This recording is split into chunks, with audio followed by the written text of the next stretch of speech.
ఓం ఓం ఓం శ్రీ గురుభ్యో నమ. హరి ఓం. ఓం శుక్లాంబరధరం విష్ణుం శశివర్ణం చతుర్భుజం ప్రసన్నవదనం ధ్యాయేత్ సర్వవిఘ్నోపశాంతయే. అగజాన పద్మార్గం గజాన మహర్నిశం అనేకదంతం భక్తారం ఏకదంతముపాస్మయే.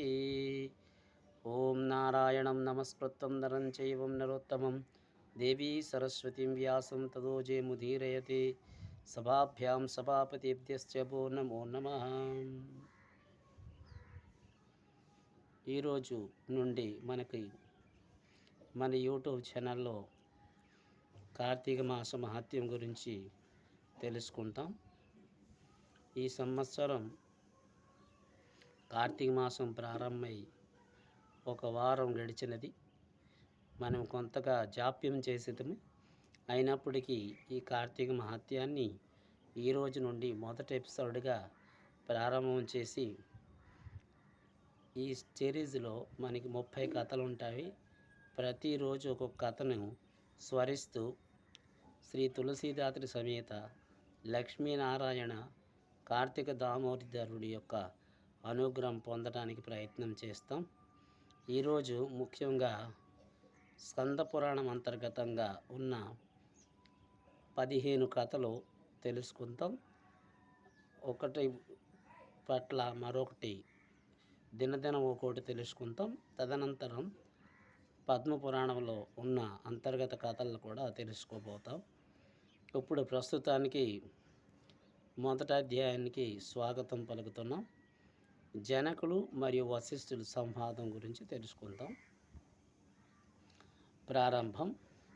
నైమిసారణ్యనందున సత్రయాగం దీక్షితులమైన సౌనికాది మహామునులు ఒకప్పుడు జనకునికి వశిష్ఠ మహాముని చేత చెప్పబడిన కార్తీక మహాత్యాన్ని సవిస్తరంగా మేము వినవలనని వినగోరికి తినని సుతుడు అడిగాడు. అంటే ఇక్కడ సుత మహర్షి సౌనికాది మహర్షులకి ఈ యొక్క పురాణాన్ని వివరించిన పద్ధతి అని ఇక్కడ చెప్పడం జరిగింది.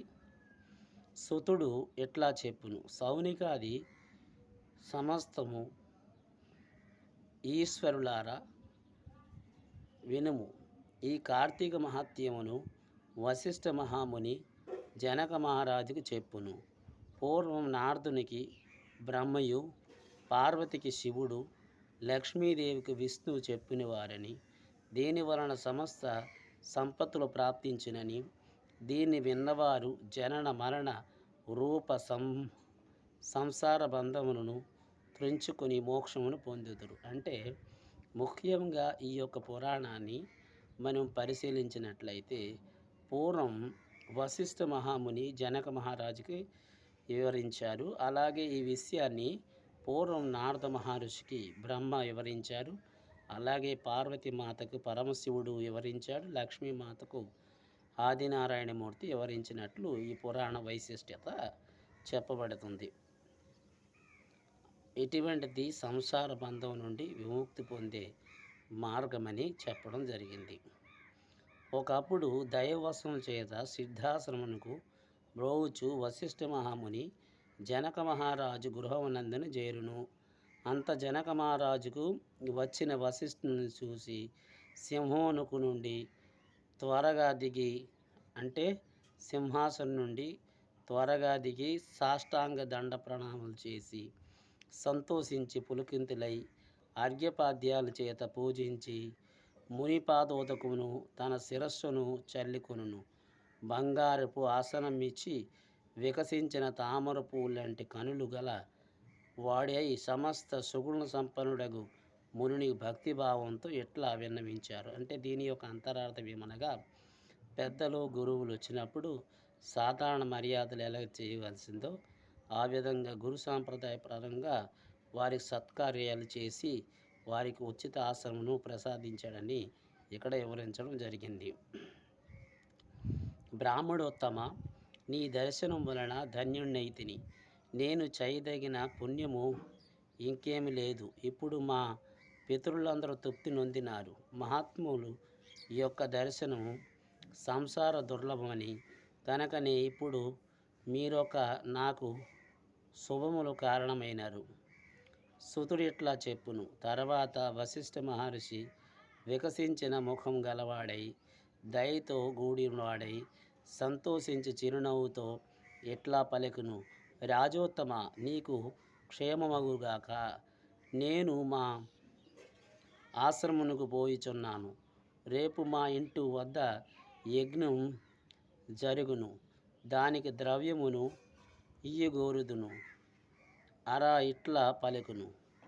మునీశ్వర, యజ్ఞమునకు చాలా ద్రవ్యము ఇచ్చినను గాని వినేవారు పాపములు పోగొట్టే ధర్మ రహస్యములు నీ వలన తెలుసుకోవాలని కోరుతును. నీకు తెలియని ధర్మ రహస్యములు లేవు కాబట్టి అధిక ఫలం ఇచ్చిన సూక్ష్మ ధర్మములను నాకు చెప్పుము. మునీశ్వర, ధర్మజ్ఞ కార్తీక మాసం సమస్త మాసముల కంటేను సమస్త ధర్మముల కంటేను ఎట్లా అధికమైనదో దాన్ని వినగోరితిని, నాకు చెప్పుము. వశిష్ఠుడు ఎట్లా పలుకును. పూర్వపుణ్యం వలన సత్యశుద్ధి కలుగునని, సత్యశుద్ధి కలిగిన పుణ్య మార్గమునందున అభిలాష కలుగునని, లోకోపకారమైన నీవడిగిన మాట చాలా బాగున్నది, చెప్పుతును వినుము. విన్నంతనే పాపములు నశించుచు సత్వగుణమును కలుగునని. రాజా, సూర్యుడు తులారాశినందునుండగా కార్తీక మాసంలో చేసిన స్నానము,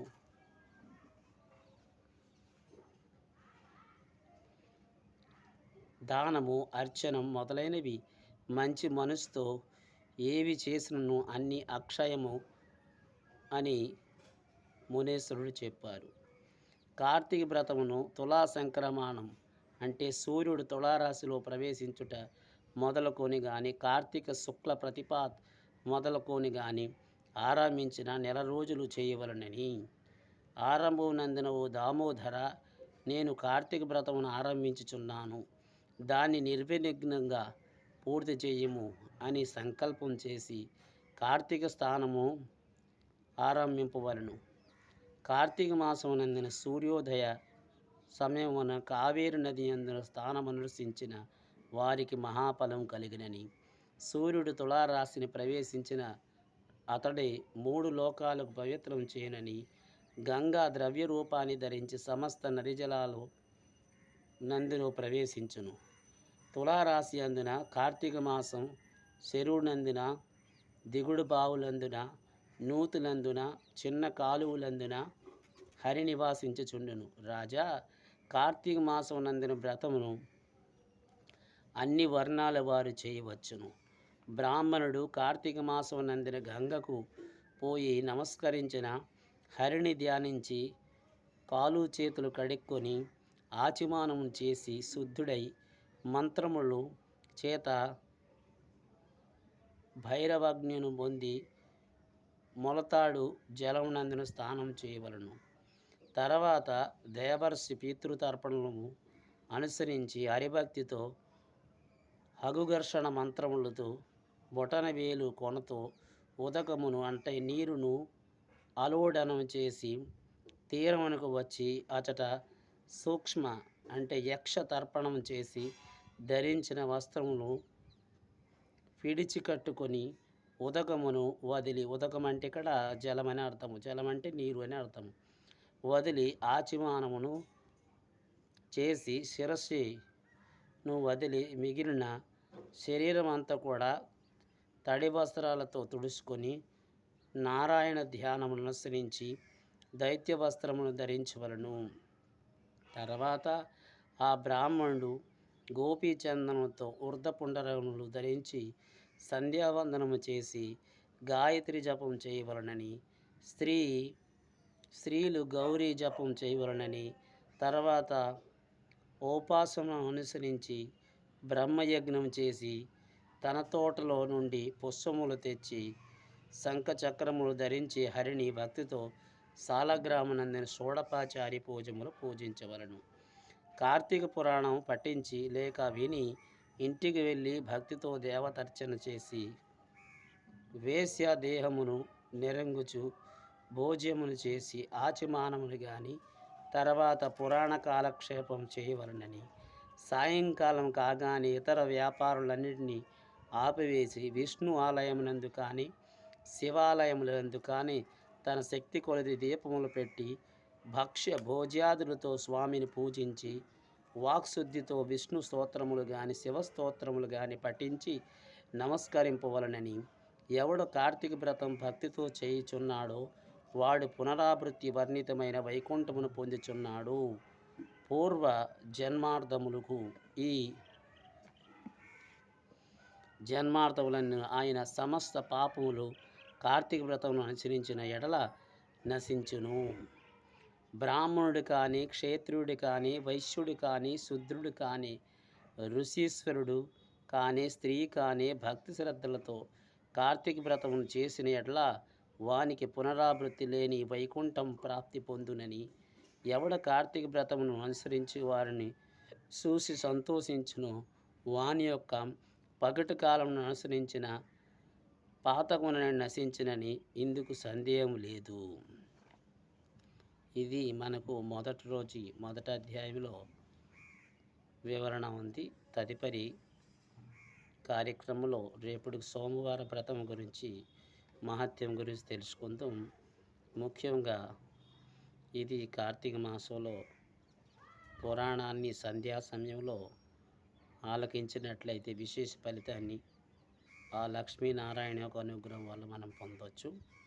అందరూ కూడా సావధానులై ఈ యొక్క కార్యక్రమాన్ని విజయం చేస్తారని ఆశిస్తూ మీకు ఈ యూట్యూబ్లో అప్లోడ్ చేయడం జరుగుతుంది. అందరూ కూడా భక్తి శ్రద్ధలతో ఆ హరిని పూజిస్తూ ఆ హరిని ఆశీర్వాదం పొందుతారని ఆశిస్తూ సెలవు నేను తీసుకుంటున్నాను. స్వస్తి ప్రజాభ్యాం పరిపాలయంతం న్యాయేన మార్గేణ మహీమహిష గోబ్రాహ్మణే శుభమస్తు నిత్యం. సమస్తలోక సుఖినోవంతు సమస్తలోక సుఖినోవంతు సమస్తలోక సుఖినోవంతు. సర్వం శ్రీ పార్వతీ పరమేశ్వర పాదపద్మార్పణమస్తు. స్వస్తి.